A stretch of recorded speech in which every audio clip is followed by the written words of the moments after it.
Hi developers! Today I would like to share my experience with notebook battery and how to fix the problem which I had. This video is not about software or about programming, but about the hardware which from time to time doesn't work as expected. My problem was that the battery stopped working and there was some strange error code saying that the fuse is gone or something like that. I don't remember. Luckily, the notebook still works on the standard adapter.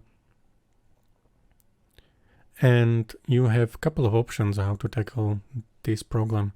Either if this notebook still has the warranty, you can send it to the manufacturer or to contracting company to repair this. If not, it's getting complicated.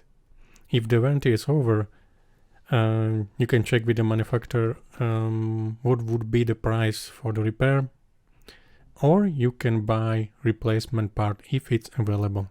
I was not that lucky because official pages didn't recommend a way how to buy a new battery for this notebook type, and there was just little information about the battery itself. So I actually have, of course, still the link where I buy the notebook, so I know the model name and maybe the type, but the information about the battery was very limited. Only how much cells it has and what is the watt hours, which is obviously a little information. I of course did disassemble the notebook, and I was trying to check on the details of the battery, so I took a screenshot of the battery to search for it on Google. And what I found out that this battery has a connector which has 12 pins and then some potential model names. So I was searching for this and found one local Czech company which sells a replacement battery. So I ordered the battery from this Czech company. I don't remember how long it took, but it was definitely weeks. After the package arrived, I opened the notebook, replaced the old with the new, and had the same problem.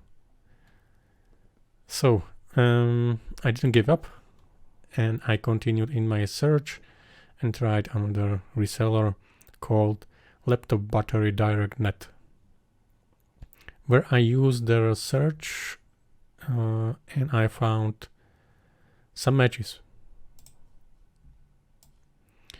So basically I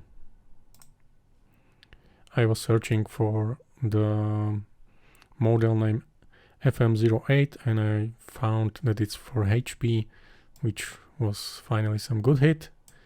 And then I basically went to the detail page and there were two options, one with 16 pins and the second one with 12. So I ordered the 12 pin battery replacement part.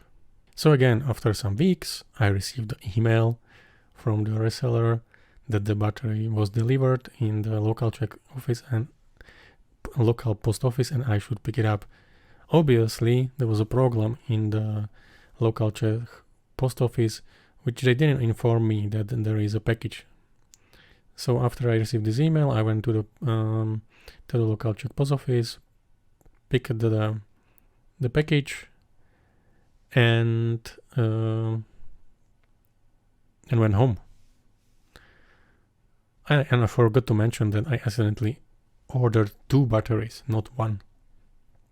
Okay, so I was at home, I opened the package and there was really two batteries and a bonus pair of screwdrivers. So I disassembled the notebook again and replaced the old battery with the new one using my new screwdrivers and started the notebook, and voila, it did work. So I now have a working battery and a backup battery as well, which is great. Okay, and you may ask what to do with the one which didn't work, which I ordered from the other Czech company. So you can disassemble the battery, as I'm doing on the video, and basically you can use this as a spare parts for your next DIY project, because those batteries are very good and long lasting, of course, if they are not damaged, obviously, and you can use it for powering whatever is needed, whatever needs some kind of a DC voltage. What is the point of the story? Number one, you can replace your battery if you know where to buy and what model to buy. And second one, you can do it yourself, no special skills needed. You need just a battery and screwdrivers, and that's it. So that's all, folks. So feel free to leave a comment, please subscribe, click on the bell to not miss any of the upcoming videos, and of course click on the like button.